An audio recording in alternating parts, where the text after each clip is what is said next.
dilaksanakan di mana kongres? Bandung. Di hotel apa? Lupa namanya. Manson, Pak? Ya. Manson. Ya.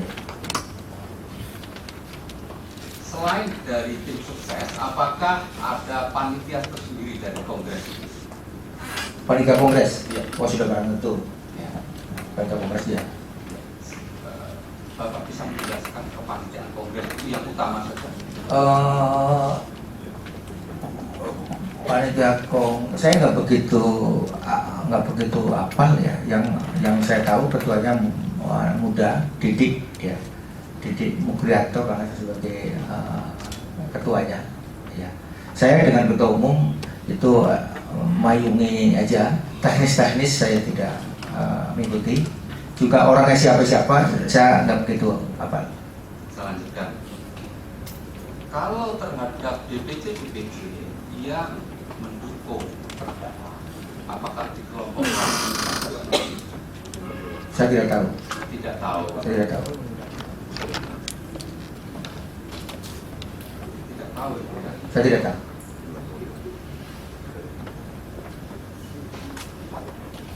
Karena itu sesungguhnya tugas panitia kongres. Saya sedikit agak mundur ke belakang terkait dengan persiapan kongres ini. Jadi kalau di dalam BAP saudara nomor 33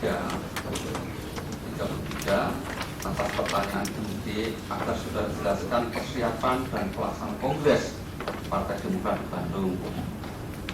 Saudara menjawab demikian, keberangkatan ke Bandung pada tanggal 19 Mei 2010, saya berangkat menuju Hotel Mansion Prime dengan mobil pribadi dan setibanya di sana saya mengadakan rapat dengan Ketua Umum Hadi Tomo dan para pengurus Partai Demokrat lainnya.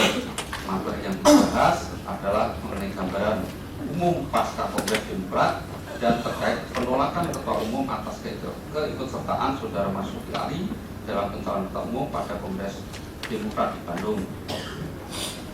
Saya tidak mengetahui keberadaan para peserta dari DPC se-Indonesia yang mendukung Anas Urbaningrum. Saya hanya mengetahui semua kandidat menyediakan bis yang mengangkut para peserta dari Jakarta menuju Bandung. Betul demikian, Pak? Ya. Dan bahkan banyak yang keliru-keliru di airport ya. Mestinya mau ngikut bisnya siapa, naik bisnya siapa. Kemudian pada saat pelaksanaan kongres, ini saya bacakan agak runtut ya. Pada tanggal 20 Mei 2010 dilaksanakan acara pembukaan kongres di Ballroom Hotel Mansion Prime atau yang disebut dengan Arena Kongres. Acara dibuka oleh Pak SBY, peserta yang hadir DPP Partai Demokrat, pengurus DPC se-Indonesia, anggota DPR Fraksi Demokrat, dan undangan lain.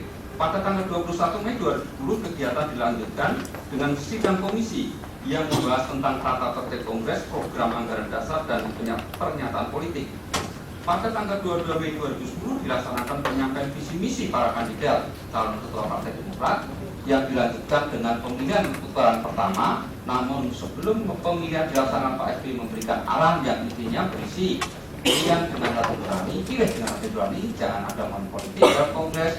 Kalau sekedar pemberian transport bisa ditolerir. Apakah demikian? Sesungguhnya pernyataan PSI seperti itu berulang-ulang di dalam internal partai kepada ketua partai berulang-ulang. Mungkin ketika di kongres kalimat terakhir nggak ada. Tetapi berulang-ulang di rapat internal kepada panitia. Ya. Tapi kalau formal di kongres, kalau masalah pilihlah dengan hati nurani, jangan ada money politik. Kalau kalimat kalau uang transport dapat ditolerir itu di rapat pengantar kepada panitia kongres dan juga di rapat DPP. Kemudian saya bacakan selanjutnya.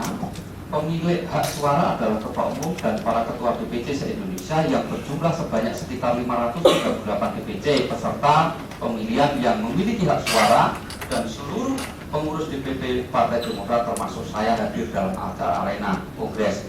Putaran pertama dilaksanakan pada siang hari dengan hasil pemilihan putaran pertama adalah peringkat pertama Anas Urbaningrum dengan sekitar 200 DPC, peringkat 2 adalah Mas Sudi Ali dengan suara sekitar 200 DPC, dan ketiga adalah Andi Malarangeng dengan suara sekitar 80 DPC. Hal ini menyebabkan Andi Malarangeng tersingkir dan tidak ikut dalam pemilihan putaran kedua. Sebelum dilaksanakan pemilihan putaran kedua, sekitar sore terdapat waktu istirahat atau break berlangsung selama 1 hingga 2 jam. Seluruh peserta dan saya tetap berada di arena kongres. Kemudian putaran kedua dilaksanakan malam hari, didahului oleh pengarahan Pak SBY yang berisi materi yang sama dengan arahan sebelumnya, yaitu pilih dengan hati nurani dan jangan ada money politik, kalau sekedar pemberian transport bisa ditolerir. Putaran kedua menghasilkan saudara Anas Urbaningrum terpilih menjadi Ketua Umum Partai Demokrat 2010-2015. Kemudian acara dilanjutkan dengan konsolidasi ketiga kandidat dengan ketiganya saling merangkul di panggung. Kemudian saya dan seluruh tim sukses relawan Anas Urbaningrum selanjutnya syukuran dan kumpul-kumpul seluruh di sebuah restoran di Bandung yang saya lupa namanya. Kemudian yang terakhir saya kembali ke Jakarta pada esok paginya tanggal 23 Mei 2010 dengan menggunakan mobil pribadi. Nah, di dalam BAP saudara nomor 36, saudara menyebutkan tapi kan ada break. Pada saat break itu saudara menyebutkan ada istilah bom. Itu dilihat di dalam BAP nomor 36 dan 37 supaya lebih pas saya bacakan. Ya. Nomor 36. Pada atas pertanyaan penyidik, saksi menjelaskan, dapat saya jelaskan bahwa saya berada di ruang arena kongres dan hanya mudik dan mengobrol dengan anggota Dewan Pembina Partai Demokrat yang lain. Saudara Anas berada di tempat duduk para calon kandidat bersama dengan Andi Malarangeng dan Mas Sudi Ali.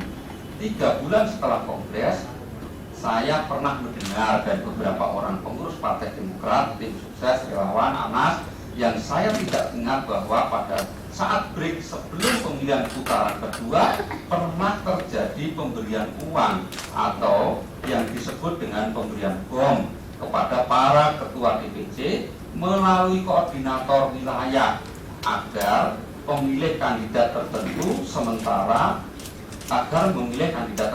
sementara pada saat kongres berlangsung saya tidak melihat adanya pemberian tersebut. Nah, apakah keterangan saudara dalam BAP itu betul? Iya, tapi harus dilanjutkan. Iya.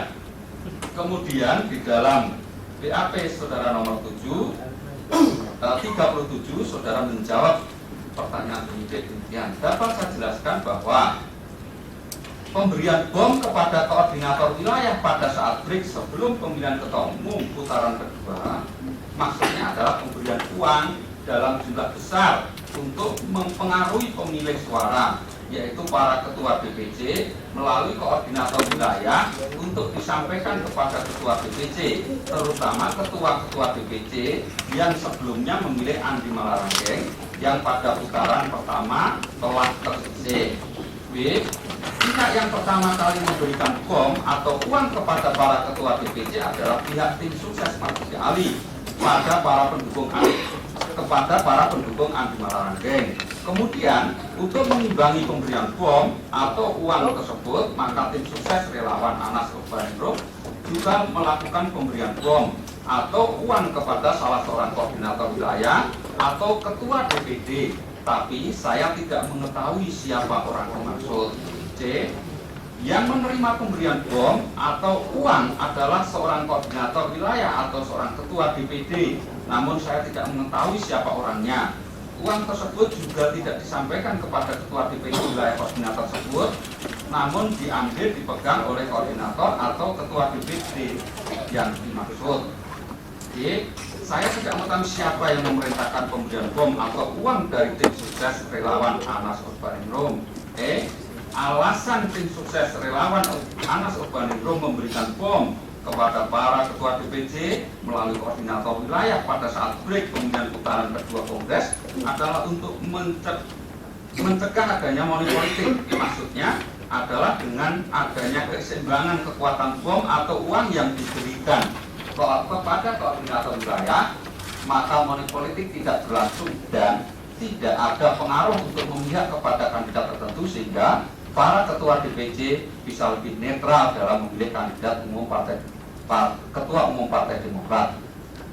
Saya tidak mengetahui berapa nilai pemberian bom atau uang tersebut dan tidak tahu dalam mata uang apa. Yang saya hanya mengetahui bahwa istilah bom itu artinya ada pemberian uang dalam jumlah besar. Apakah jawaban saudara ini benar? Iya. Betul itu Pak ya? Iya. Ada penjelasan tambahan? Jadi saya orang yang membanggakan kongres ini bersih. Oh. Saya bangga kongres bersih. Ya. 3 bulan saya masih kan kita bisa ya bersih. Lalu ada yang enggak juga. Ternyata kita dibom juga. Ya. Di daerah rawan dibom. Ya. Bom apa uang gitu ya. Tapi karena kita sudah terbuka, akhirnya bocor.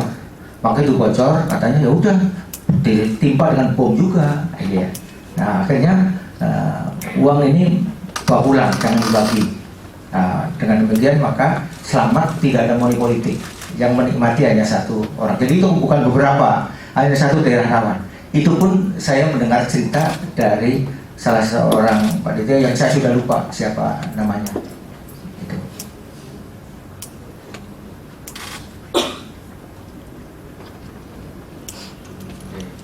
Saudara saksi ini supaya untuk ini BAP juga di dalam BAP nomor 38 atas pertanyaan penyidik, saudara menjelaskan begini.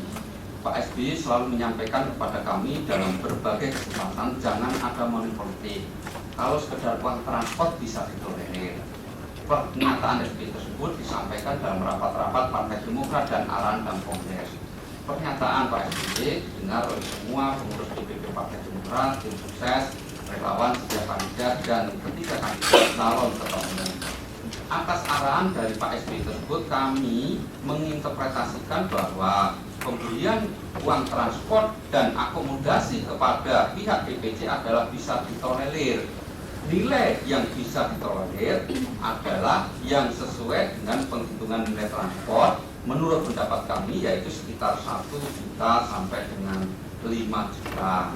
Apakah keterangan saudara ini benar bagaimana saudara sampaikan dalam ini? Ya, itu tafsir saya seperti itu. Nah, masih kami lanjutkan di dalam atas pertanyaan penyidik nomor 39. Penyidik menanyakan demikian. Pada saat pertemuan, kapankah terdapat pemberian uang transport dan akomodasi kepada para ketua DPC dan berapa jumlah pemberian tersebut? Saudara menjawab, dapat saya jelaskan bahwa dalam setiap pertemuan dengan DPC, tim sukses, relawan memberikan uang transport kepada orang-orang DPC sebagai berikut. 1.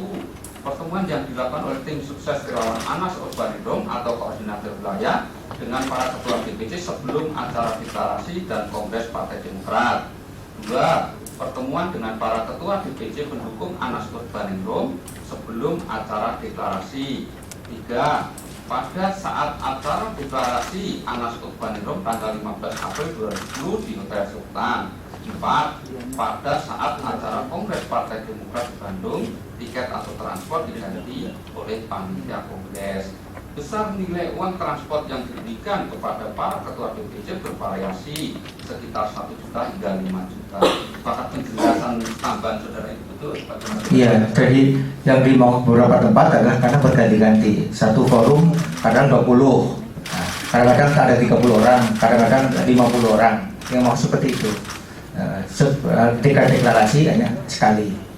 Nah, ketika kongres, tiket dan uang transport diberikan oleh panitia kongres, bukan oleh tim sukses. Jadi masih ada sambungannya di dalam BAP saudara. Saudara penuntut umum, saya kira tidak perlu BAP itu ditanya nomor per nomor. Kalau untuk nanya BAP, apakah di BAP ini saudara saksi ada perubahan atau tidak? Saksi? Yang saudara pernah diperiksa ini? iya. Sudah benar semua? Tadi yang kalimat koreksi, jadi mungkin ketika kongres Pak SBY nggak menyebut sekedar transport dapat dilakukan, tapi sebelum kongres di depan panitia tim sukses semuanya itu di kongresnya hanya pilih hati nurani, jangan ada money politik. Gitu. Untuk yang lain bagaimana? Yang lain saya kira sudah. Terima kasih Mas. Akan saya lanjutkan. Silakan dipertajam untuk yang lain yang di luar BAP ini. Silakan. Saudara saksi, apakah terkait dengan pemberian jumlah uang itu pernah ada klarifikasi yang dilakukan oleh saudara TV Sigala? Konon saya dengar aja tim pengawas memanggil, ya, setelah berita belakangan. Saya yang mendengar saja, mengklarifikasi apa yang terjadi, tapi saya tidak tahu isinya apa. Coba jelaskan klarifikasi yang dimaksudkan itu apa? Jadi ketika berita itu muncul, maka Pak TP Silalahi sebagai ketua Dewan Pengawas maka manggil DPC sebagian, apakah betul Anda terima ini, apakah terima ini. Saya mendengar berita seperti itu. Jadi memang ada klarifikasi ya. Iya. Saya lanjutkan. Setelah terdakwa terpilih sebagai ketua umum, kemudian ada pembentukan pengurus. Di situ antara lain saudara Muhammad Nasaruddin ditunjuk sebagai bendahara umum. Ya. Sepengetahuan saudara, sebagai salah satu pendiri, kemudian juga sekarang pembina, itu hubungan antara ketua umum dengan bendahara umum itu kan mempunyai hubungan yang sangat erat karena ada itu sebagai pengurus inti dalam organisasi. Ya. Pertanyaan saya, sepengetahuan saudara, sejauh mana kedekatan yang melatar belakangi sehingga Nasaruddin itu diangkat sebagai bendung? Ya. Saya tidak tahu kedekatan hubungan. Yang saya dengar, kenapa dia bendahara umum? Karena anggota formatur semuanya mencalonkan Nasaruddin. Sampai konon Pak SBY terheran-heran. Itu yang saya dengar tadi. Saya tidak tahu persis. Itu. Jadi rapat formatur itu mengusulkan Nazar menjadi bendahara umum. Apakah saudara tidak mengejarkan, saudara kan tim suksesnya, ketua tim sukses, kemudian setelah dibentuk, setelah terpilih, nah ini kan pengurus inti, apakah saudara tidak mengejar alasannya apa misalnya? Alasannya apa ini saudara Nasaruddin ini kok ditunjuk sebagai bendahara umum? Ya. Saya tidak punya, setelah habis kongres, saya kan hanya di pembina. Ya semua menerima keputusan kongres dan sudah disetujui oleh Pak SBY. Kalau sudah setuju Pak SBY, maka tidak ada yang mempertanyakan. Sepengetahuan saudara saksi, sebenarnya kontribusi apa yang diberikan oleh saudara Nasaruddin sehingga dia ditunjuk? Apakah karena keahliannya atau kontribusinya atau apa yang saudara tahu? Saya tidak tahu. Saya tidak kenal Nasaruddin, kenalnya pada kongres itu. Karena pada periode waktu saya wakil ketua umum, dia nggak pernah hadir di dalam rapat-rapat. Kenal saya hanya pada waktu kongres. Oleh karena itu ketika dia dipilih, saya tidak punya pretensi apa-apa. Setelah terdakwa terpilih menjadi ketua umum, sebagai ketua tim sukses, apakah pernah menyelenggarakan rapat yang mengevaluasi pelaksanaan pemilihan itu? Tidak pernah. Saudara tidak pernah mengumpulkan tim koordinator DPC yang membahas masalah ini sudah selesai, ini sudah berhasil. Sama sekali tidak ada. Sama sekali tidak. Tidak ada evaluasi. Tidak, karena kalau sudah disetujui oleh Pak SBY, semua terima. Enggak, maksud saya begini. Setelah terdakwa berhasil ditunjuk dipilih sebagai ketua umum Partai Demokrat, bahkan sebagai ketua tim pemenangan terdakwa. Apakah pernah ada ini mengumpulkan, ucapkan terima kasih, tim sudah bekerja misalnya gitu? Enggak ada. Pembubaran juga tidak ada. Tidak ada pembubaran. Karena juga saya tidak menandatangani dokumen apapun, juga tidak ada setoran uang apapun, semua jalan adalah model relawan. Ini kan hajatan besar. Tapi kalau di awal setiap kali kegiatan masalah membicarakan radana terdakwa diam. Setelah selesai, apakah masih disinggung lagi Tidak. masalah pendanaan? Tidak. Kita hanya syukur alhamdulillah udah selesai. Dan jangan lupa bahwa saya katakan saya berbangga bahwa kongres ini berlangsung dengan bersih. Karena sepengetahuan saya bersih.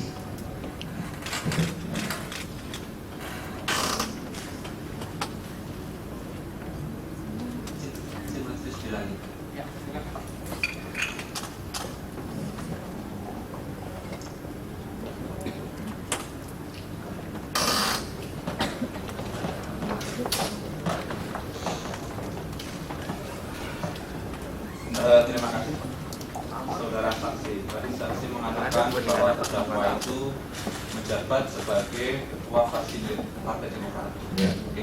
Sejak kapan terdakwa menjabat itu? Saya nggak ingat. Tidak ingat. Tidak ingat. Apakah ketika dilantik jadi anggota DPR dan dia menjabat itu positif?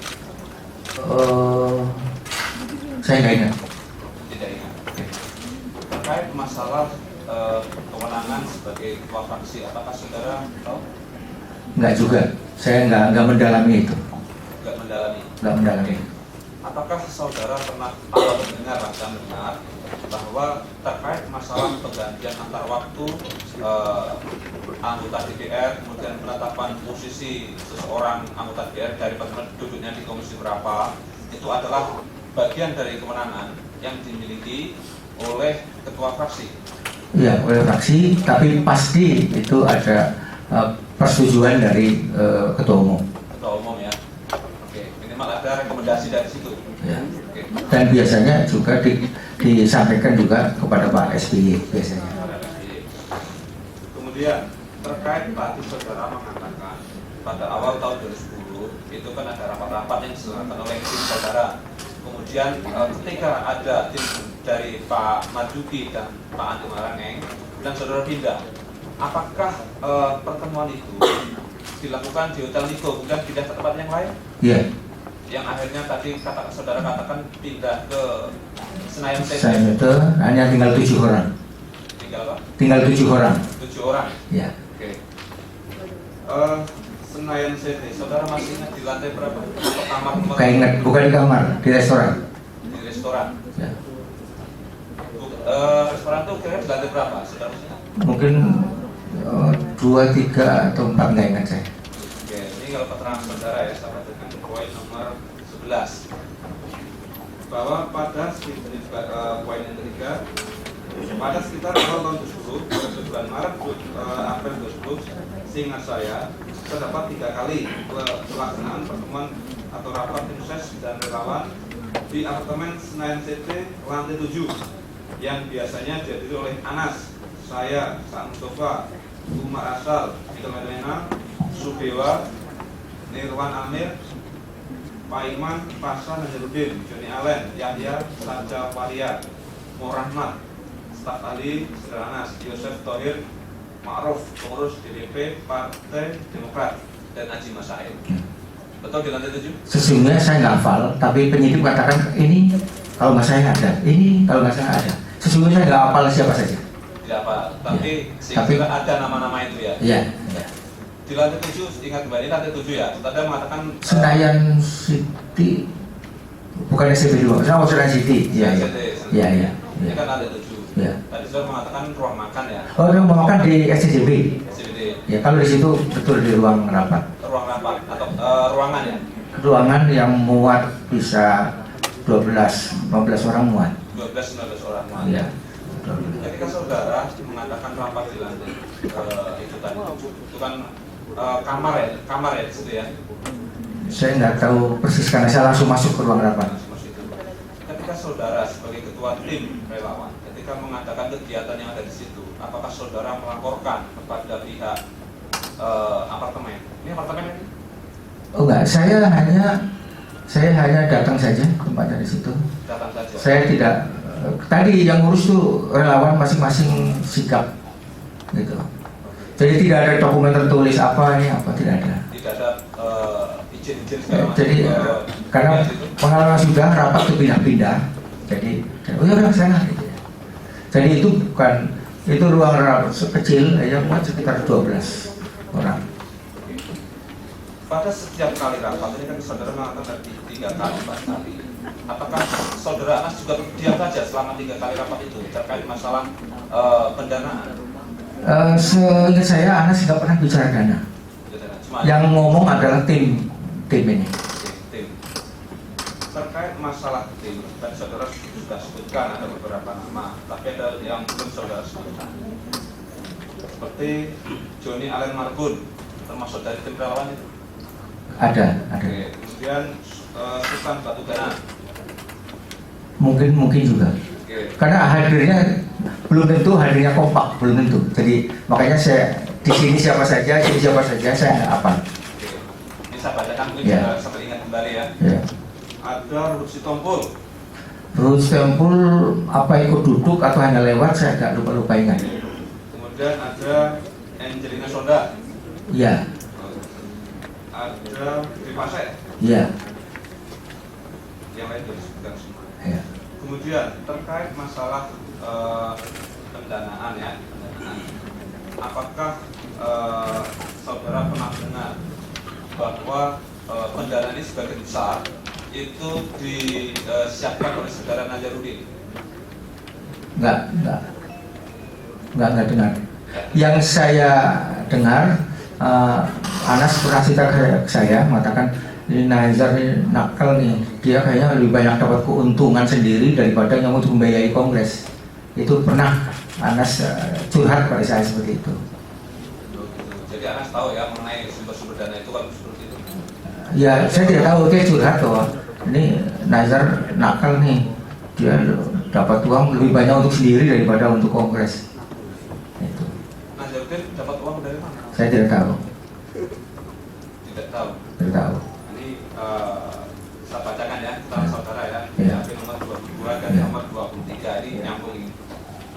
Saya tidak mengetahui asal-usul dana yang digunakan saudara Blen untuk deklarasi underground dan pembayaran biaya akomodasi pengakuan benderanya digunakan oleh Ketua Divisi Bidang Anas Menelum pada Kongres nomor 2. Saya yang mendengar dari teman-teman bahwa Nazarudin mendapatkan dana untuk kepentingan tersebut berasal dari pihak luar partai yang mendukung Anas Menelum, yaitu sahabat Anas dan orang lain yang tidak tahu. Saya mendengar bahwa saudara Nazarudin sangat aktif untuk mengeluarkan dana untuk keperluan kegiatan tim sukses relawan pemenangan Anas Menelum menjadi ketua umum Partai Demokrat. Jadi yang aktif adalah si Nazarudin, teman itu ya. Nanti ini sama keterangan. Kemudian terkait tadi saudara terkait pelaksanaan kongres, apakah saudara di tempat kongres itu ada suatu tempat yang digunakan untuk pertemuan khusus tim pendukung Anas? Ada tenda di depan hotel, posko. Posko ada di situ. Ya, semua kandidat punya posko. Posko itu muat berapa orang? Tendanya kalau di dalam bisa muat 30 orang, tapi halamannya bisa banyak. Ya, Istilahnya tenda putih, saudara. tenda putih. Oke. Terkait tadi saudara mengatakan masalah bom tadi ya, masalah bom. Ada satu daerah rawan yang saudara makan. Ya. Apa yang saudara maksudnya apa ini? Daerah rawan itu adalah orang yang pilihannya belum konkret, mau milih Anas atau milih Marzuki atau milih siapa. Itu pilihannya belum jelas. Inilah yang dibom, begitu ya. Yang dibom yang masih mudah dipengaruhi. Itu. Oh, itu jadi bekas ya, yang tidak Kalau yang sudah kuat nggak akan dibom karena nggak mempan. putaran kedua itu jadinya ya. Ya, Oke. putaran kedua. Apakah dengan tadi ada dua bom ya dari Marzuki maupun dari timnya si Pak terdakwa, lebih besar mana bom yang diberikan? Saya tidak tahu karena itu hanya cerita orang ya. Ya namanya bom ya artinya besarnya berapa saya juga tidak tahu. Nah gitu ya. Kemudian saudara hanya memberikan atau yang diberikan hanya daerah rawan saja. Daerah rawan saja.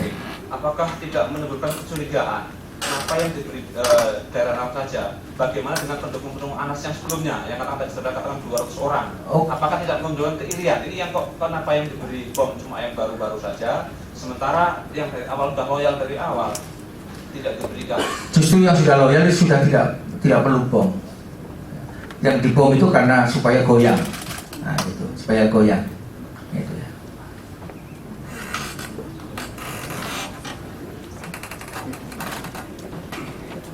Kemudian, apakah saudara pernah mendengar bagaimana sistem komunikasi yang dilakukan antara saudara dengan tim relawan dan maupun dengan yang mendukung Anas?